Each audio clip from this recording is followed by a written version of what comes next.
Hola jóvenes, ¿cómo están? Me da mucho gusto saludarlos en esta quinta semana de nuestro módulo de tratamiento de datos y azar. Vamos a compartir pantalla para ver un archivo que hemos preparado para esta ocasión. Mi nombre es Raúl Campos Posada, estamos en Conalep Monclova y el tema que vamos a ver el día de hoy es el 1.3.1 en la sección A, llamada el tema análisis de las medidas de una distribución. Por lo pronto vamos a ubicarnos donde estamos en nuestro temario general y aquí estamos viendo en esta flecha roja en donde estamos en este momento, en este tema, y corresponde a la quinta semana. Vamos perfectamente en tiempos y ahí estamos ubicados en el temario general. Y ahora veamos nuestro temario de esta semana. Vamos a ver tres temas, todos que están incluidos en la sección A, análisis de las medidas de una distribución. El primer tema que vamos a ver se llama variable aleatoria. El segundo tema es función de probabilidad y el tercer tema, esperanza matemática. Vamos a ver de qué se tratan estos temas. Como parte de una introducción, vamos a ver qué es un análisis de las medidas de una distribución. Dice aquí, las distribuciones proporcionan información acerca de la forma en que se concentran los datos. Si nosotros hacemos una gráfica, podemos ver que los datos se comportan de una u otra manera. Vamos a ver ahorita unos ejemplos. Esto se ve mucho más claro cuando se grafica la información.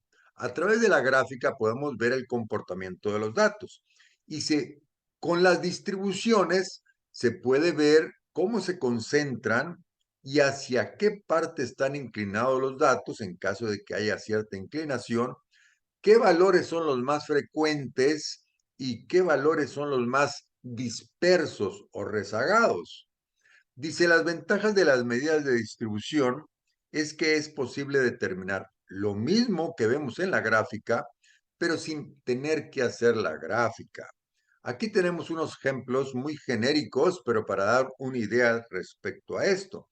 Vemos diferentes tipos de gráfica. Por ejemplo, aquí vemos la curva normal, que si vemos tiene cierta distribución. Si graficamos los datos, va a tener un cierto comportamiento. Aquí tenemos otra gráfica que está sesgada hacia la derecha.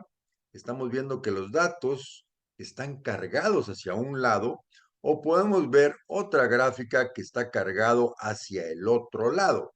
Entonces, con las gráficas podemos ver el comportamiento de los datos. Bueno, las medidas de distribución podemos saber lo mismo sin tener que graficar. Eso es, vamos a entrar de lleno al tema número 1, que se llama variable aleatoria. Dice aquí, una variable aleatoria es un número extraído de un experimento.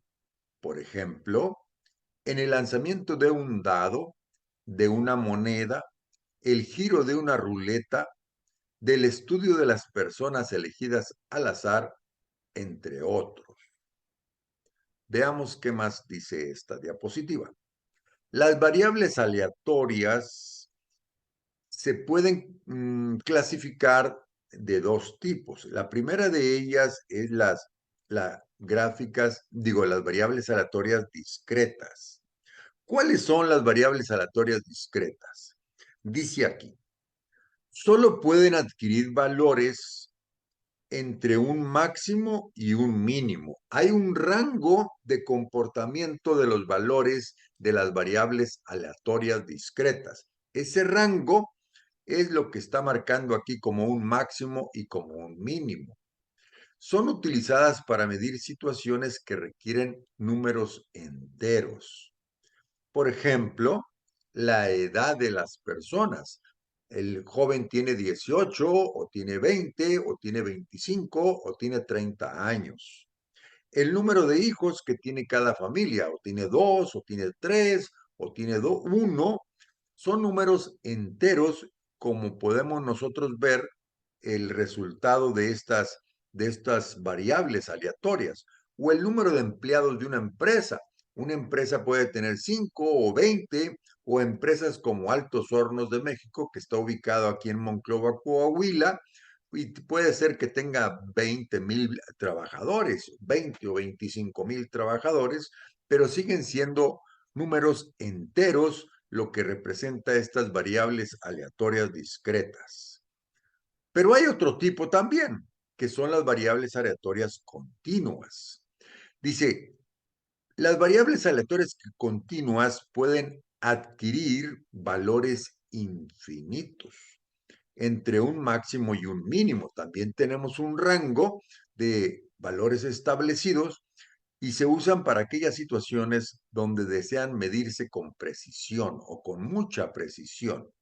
Puede ser la altura de una persona, por ejemplo, puede ser que mida 1 metro, 60 centímetros, 2 milímetros, etcétera, etcétera. Entonces, esa medida no son necesariamente números enteros, pueden ser con puntos decimales. El peso de una persona también puede ser que pese 80 kilos con 30 gramos. Y esa medida de peso puede ser que venga siempre con números decimales. Por eso no son números enteros, normalmente son decimales. El diámetro o el tiempo, ¿cuánto tiempo corre un corredor de 100 metros de las Olimpiadas? Pues corre 35 segundos con 2 centésimas. Ese punto decimal es lo que hace que estas variables aleatorias sean continuas. Dice, las variables continuas se mueven en valores con decimales, por eso se llaman los números reales. A la izquierda, en las variables aleatorias discretas, vemos números enteros, y en la derecha, en las variables aleatorias continuas, vemos números decimales. Seguimos. Una variable aleatoria se define como una función que asigna un número real a cada resultado en el espacio muestral de un experimento aleatorio. Para que quede claro el concepto, vamos a repasarlo con algunos ejemplos. Vamos a iniciar con un experimento aleatorio simple que es tirar un dado de 6 caras. Un experimento aleatorio es aquel experimento en el cual no sabemos cuál va a ser su resultado. Al tirar el dado de 6 caras no sabemos qué cara va a salir. ¿Cuál es el espacio muestral para este experimento? Bueno, pueden salir caras con los números del 1 al 6, entonces nosotros podemos obtener 6 distintos resultados, que son los números del 1 al 6. Y vamos a definir la variable aleatoria como el resultado de lanzar una vez el dado de 6 caras. A esta variable aleatoria le ponemos como X mayúscula. Vamos a denotar con letras mayúsculas las variables aleatorias y la X minúscula representa cada uno de los valores que puede obtener nuestra variable aleatoria. Entonces ya tenemos nuestra función X y tenemos un número real asociado a cada resultado en el espacio muestral. En este caso, las opciones posibles eran números del 1 al 6 y por lo tanto, los números asignados a cada uno de los resultados son los números del 1 al 6. Vamos a ver otro caso de variable aleatoria en el cual los resultados no son numéricos. Ahora vamos a tener como variable aleatoria la presencia de lluvia en un día determinado. Esta variable le pusimos Y. Entonces en un día puede llover o puede no llover. Estos resultados no son numéricos, pero recordemos que cuando tenemos una variable aleatoria, vamos a asignar un número real a cada uno de los resultados. Como nuestra variable la definimos como la presencia de lluvia, entonces vamos a decir que si no hay lluvia es igual a 0 y que si sí hay lluvia es igual a 1 y entonces nuestro espacio muestral puede ser que no llueva o que sí llueva y la variable aleatoria puede tomar los valores 0 y 1. Otro ejemplo del mismo tipo sería lo siguiente. Vamos a volver a tirar un dado de 6 caras, pero vamos a definir otra variable aleatoria. Esta vez la variable z, que es obtener un número par al lanzar el dado. Así que para este caso nos interesa si el dado nos arroja un número que no sea par o que sí sea par. Vamos a decir que si no nos sale par, el número que asignaremos es un 0 y si nos sale par, que es un 1. Entonces, la variable aleatoria z puede tomar dos valores, 0 o 1. El 0 nos va a indicar que no obtuvimos número par y el 1 nos va a indicar que sí obtuvimos el número par. Entonces, como podemos ver, al definir una variable aleatoria, también estamos asignando estos valores numéricos a resultados que no necesariamente son numéricos. Por ejemplo, que pueda llover o no llover, que el número no sea par o sí sea par, y no necesariamente tienen que ser 0 y 1. Se puede asignar cualquier número arbitrariamente, pero en este caso hace sentido que si tenemos un resultado negativo, sea un 0, si tenemos un resultado que es positivo, sea un 1. En este momento es importante introducir el concepto de variable aleatoria discreta y continua. Las tres variables aleatorias que definimos anteriormente son ejemplos de variables aleatorias discretas. Vamos a ver qué significa esto. Iniciando con la variable x, que era el resultado de lanzar el dado de 6 caras, tenemos que los resultados posibles pueden ser los números del 1 al 6. Sin embargo, solo tenemos 6 resultados posibles. Puede ser 1, 2, 3, 4, 5 o 6. Pero los números intermedios no son resultados posibles.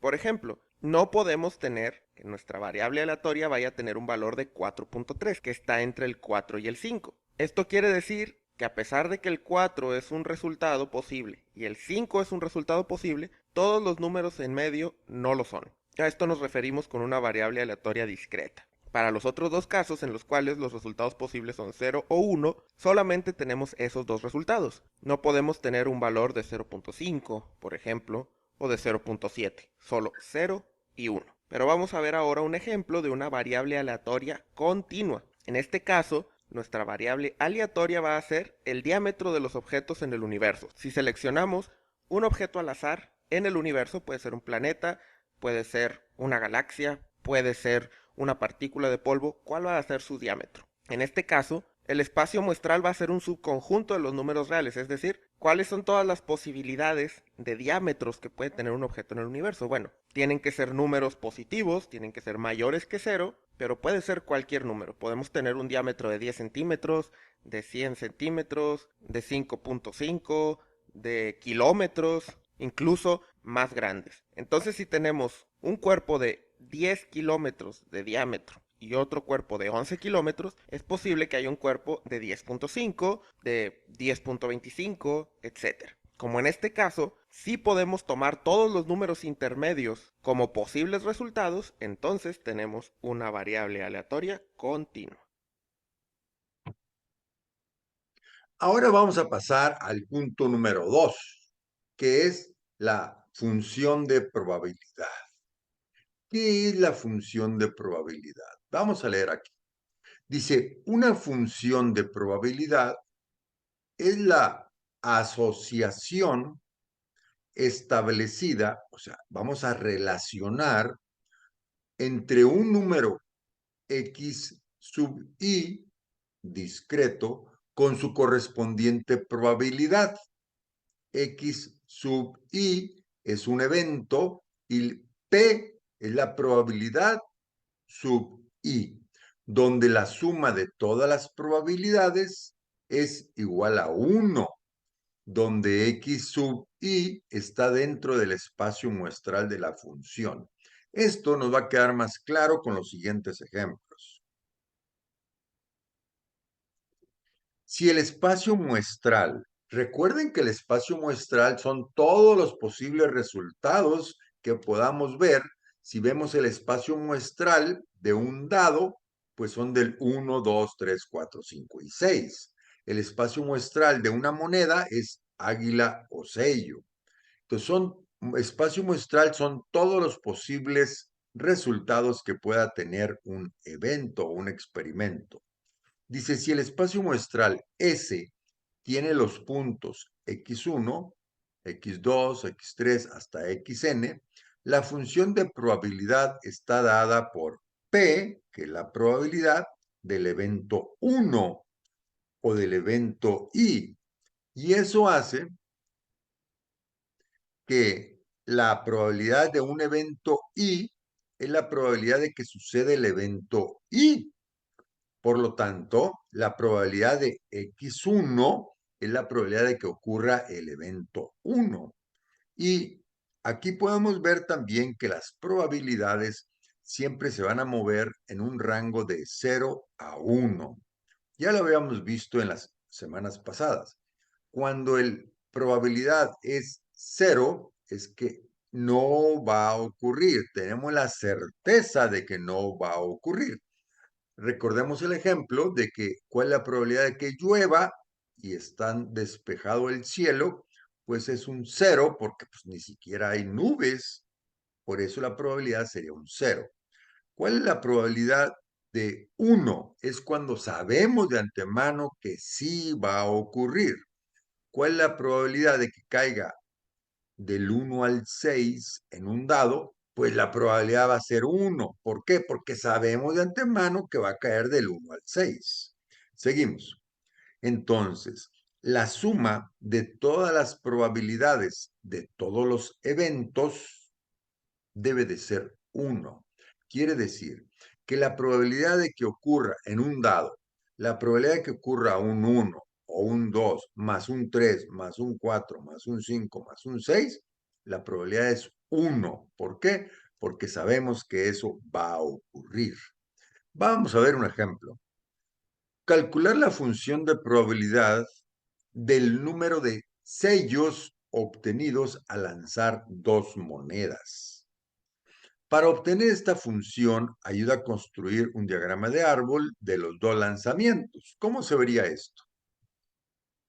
En el primer lanzamiento, o nos cae águila o nos cae sello. Y tenemos la mitad de probabilidades, un medio de que caiga águila y un medio de que caiga sello. Si la primera moneda cayó águila, la segunda moneda puede nuevamente caer águila o puede caer sello. Y nuevamente la probabilidad vuelve a ser un medio para cada una de ellas. Por lo tanto, si en la primera ocasión cayó águila y en la segunda ocasión cayó águila, pues tenemos 0 sellos, porque cayeron puras águilas, 0 sellos. En la segunda oportunidad tuvimos águila y en el segundo lanzamiento tenemos sello. Aquí tenemos ya un sello. Si nos vamos por la rama de abajo, donde en la primera moneda cayó sello, en la segunda pudo caer águila o pudo caer sello, y las probabilidades de uno y otro siguen siendo un medio. Entonces aquí podemos ver que si en la primera cayó sello y en la segunda águila, también tenemos un total de un solo sello. Mientras que si en primera moneda cayó un sello y la segunda moneda volvió a caer sello, hemos llegado al punto donde obtuvimos dos sellos. Este es un diagrama de árbol, tanto con los resultados como con las probabilidades y el total de sellos de haber lanzado dos monedas. A partir de esta información se pueden calcular las siguientes probabilidades. ¿Cuál es la probabilidad de que caiga cero sellos? Cero sellos. Pues va a ser un medio. Si ustedes recuerdan el diagrama anterior, va a ser por esta rama de arriba donde la primera moneda cayó águila y la segunda moneda también cayó águila, que es cero sellos. Entonces va a ser la probabilidad de la primera moneda que caiga águila más por la probabilidad de que la segunda moneda también caiga águila para poder dar cero sellos. Para que dé cero sellos va a ser un medio por un medio, que la probabilidad de que caiga cero sellos en dos lanzamientos de moneda es un cuarto. Sello, cero sellos, la primera águila y la segunda águila. Por lo tanto, se multiplican las probabilidades del camino de cero sellos, es un medio por un medio igual a un cuarto. Seguimos. Ahora, ¿cuál es la probabilidad de que obtengamos un sello? Se suman dos caminos para obtener un sello, recordemos eso. Para obtener un sello, tenemos aquí un camino donde la primera cayó águila con un medio y lo multiplicamos donde el segundo moneda cae sello y eso es otra vez un medio. Por lo tanto, la probabilidad para que caiga un sello por esta rama hay que sumarla por otra rama que también es un sello. La primera cayó sello y la segunda águila. Entonces estamos sumando las dos probabilidades, tanto por un camino como por otro camino.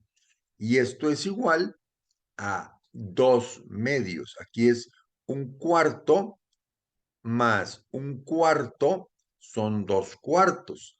Y si hacemos 2 cuartos y lo sacamos mitad, pues nos queda 1 medio.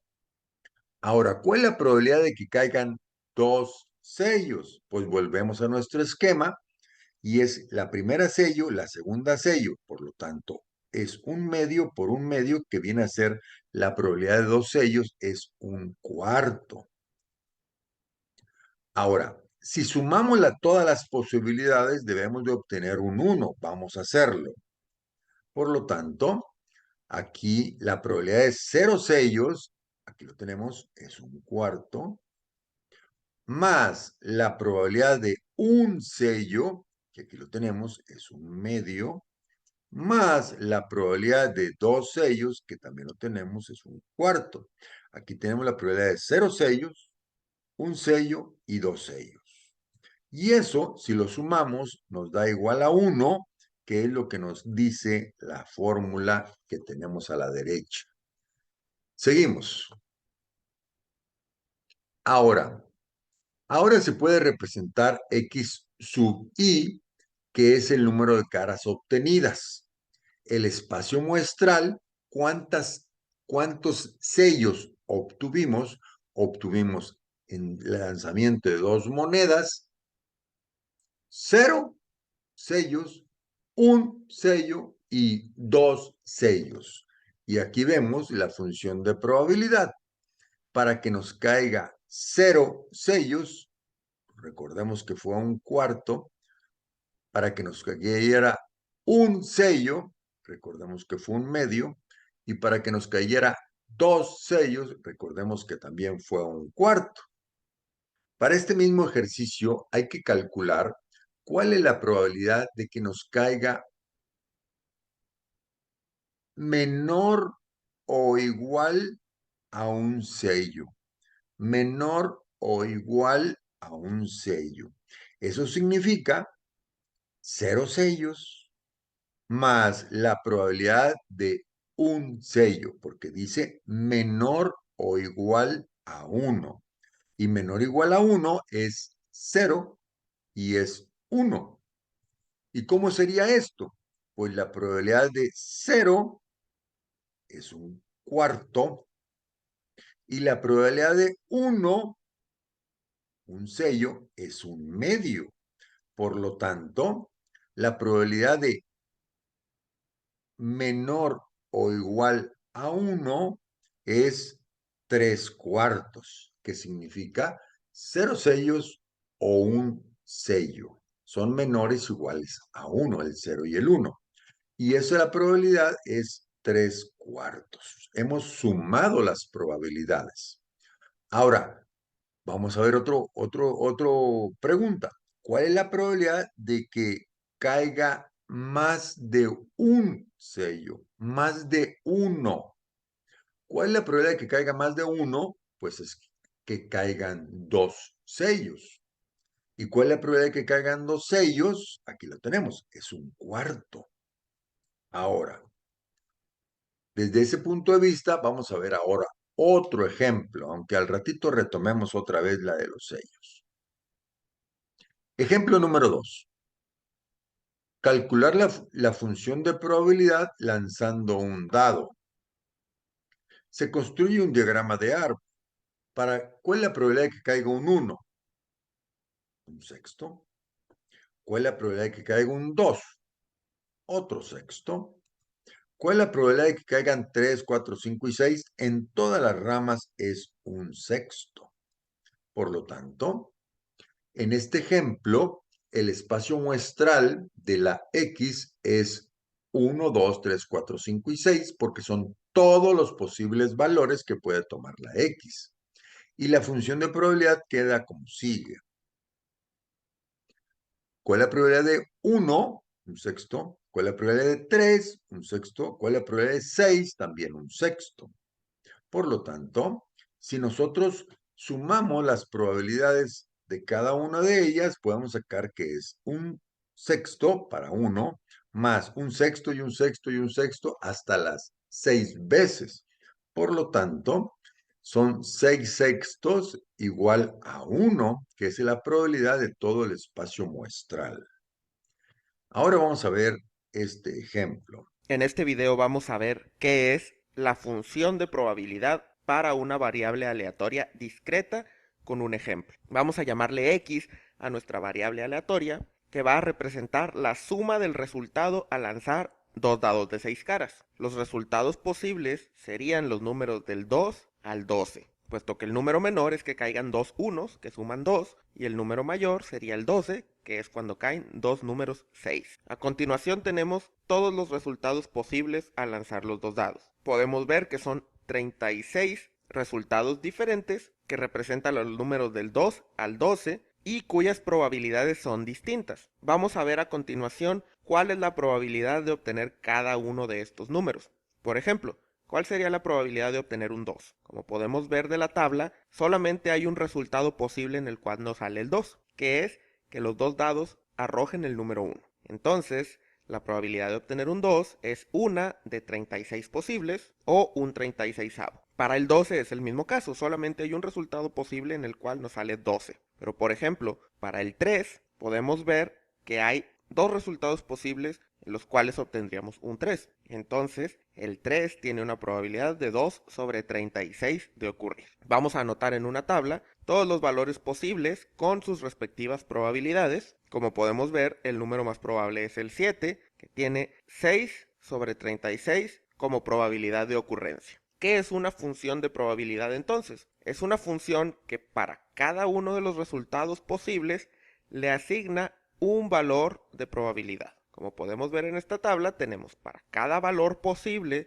de nuestro experimento aleatorio, de nuestra variable aleatoria x, hay una probabilidad asociada. Si nosotros queremos saber la probabilidad de que nuestra variable aleatoria sea igual al cuarto valor, el cuarto valor que tenemos es x igual a 5, de la tabla obtenemos que su probabilidad es 4 sobre 36. Entonces, una función de probabilidad, que la vamos a simbolizar con f minúscula, es justo lo que nos arroja la probabilidad de obtener un resultado de los posibles en la variable aleatoria. La función de probabilidad tiene las siguientes propiedades. La primera es que la función para cualquiera de los resultados posibles le llamaremos xi, donde la i puede ser el primero, el segundo, hasta el último resultado, va a ser mayor o igual a 0. Es decir, no vamos a tener probabilidades negativas. La segunda propiedad es que si sumamos todas estas probabilidades, si sumamos el resultado de la función de probabilidad para cada uno de los resultados posibles de la variable aleatoria, vamos a obtener 1.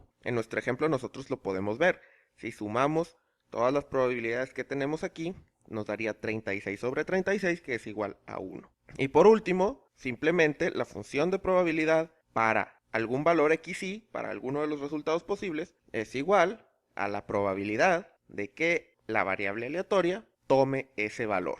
Como lo habíamos mencionado antes, la probabilidad de que la variable aleatoria tome el cuarto valor, que es x igual a 5, era de 4 sobre 36. Pero por ejemplo, la función de probabilidad para x igual a 1 sería 0, porque nuestra variable aleatoria no puede tomar el valor de 1, o por ejemplo el valor de 100 o de 1000. Nosotros podemos graficar esta función como se ve a la derecha. En el eje de las x tenemos los valores posibles que puede tomar la variable aleatoria y en el eje de las y tenemos los resultados de la función de probabilidad. Aquí podemos ver cómo para cada uno de los valores discretos que puede tomar esta variable tenemos una probabilidad asociada. Ahora vamos a pasar al tercer tema de esta semana, esperanza matemática. Este es un tema que me parece muy interesante, espero que les guste a ustedes también. Este es un número utilizado en estadística, también conocido como esperanza. Valor esperado o media de una variable aleatoria X. Se puede calcular con variables discretas y con continuas. La esperanza matemática está dada por, también le pueden llamar mu, es E de esperanza y X es el experimento y es igual a la sumatoria de X por la probabilidad. Aquí lo vemos de manera más sencilla, X por la probabilidad. ¿Esto cómo sería? Recordemos el lanzamiento de dos monedas, el que acabamos de ver hace un momento. El lanzamiento de dos monedas se puede calcular la esperanza matemática. Recordemos la redacción del problema anterior, decía calcular la función de probabilidad del número de sellos obtenidos al lanzar dos monedas. Y aquí teníamos la tabla. Esta tabla era 0 sellos, un sello y dos sellos, y estas eran las probabilidades. Entonces, esta y x sub i es esta misma, y esta probabilidad de x sub i también es esta misma. Entonces, es la sumatoria de esta multiplicación de cada uno de los renglones. ¿Cómo quedaría? Estas X y P sería este lado de las dos primeras columnas, que son iguales a la tabla que ya habíamos obtenido, y la tercera columna es la multiplicación entre la columna 1 por la columna 2. Sería 0 por un cuarto, y aquí lo tenemos, X por P es X, 0, P, un cuarto, esto es igual a 0. 1 por un medio, 1 por un medio es igual a un medio, y 2 por un cuarto sería 2 por un cuarto es igual a 2 cuartos, le sacamos mitad y queda un medio. Por lo tanto, al sumar todos los elementos de probabilidad se obtiene la esperanza matemática. Es 0 más un medio más otro un medio, que aquí lo tenemos, 0 más un medio más otro medio es igual a 1, que eso es el total de la probabilidad de todo el espacio muestral, 1. Entonces aquí estamos viendo que este 0 es el primer componente de la sumatoria, el un medio y también un medio para que nos dé 1. Ahora veamos otro ejemplo. En el ejemplo de los dados, se puede calcular igualmente la esperanza matemáticas. En el ejemplo que vimos era del 1 al 6 y cada una de las probabilidades era un sexto. Veamos aquí. Aquí vemos que esta x sub i corresponde a esta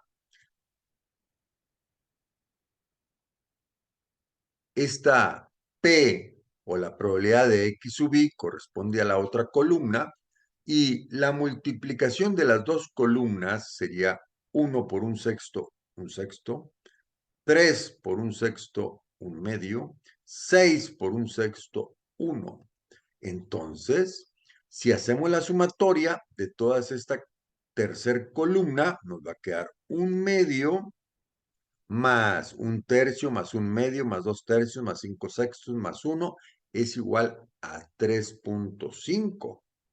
Que eso significa que al lanzar un dado y promediar los valores que se han obtenido, se debe obtener un valor similar o igual a 3.5. Entonces, si yo estoy lanzando el dado muchas veces, lo sumo y saco el promedio, me va a salir 3.5. Ese es lo que se llama esperanza matemática.